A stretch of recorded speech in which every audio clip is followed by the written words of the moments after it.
Hello everyone, today I'd like to introduce Ejon ET20 channel letter bending machine. This machine consists of 3 main parts. Now let's take a closer look at how each section works.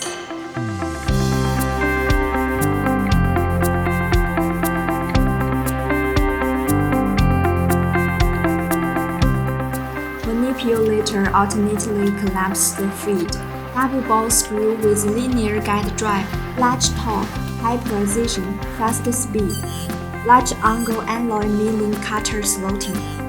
The positive angle is slotted according to the angle of the graph, and the reverse angle is slotted on the back. Double knife alternate bending mode, extra long bending span, equipped with high-power servo motor. Delta servo system ensure the accuracy and stability of the machining process. To ensure that the equipment can still process products with excellent forming degree under the working condition of continuous and high-speed operation.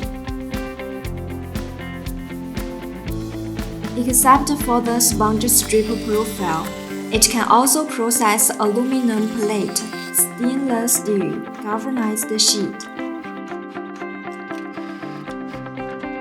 Customized blade can choose different types of bending blade according to processing materials.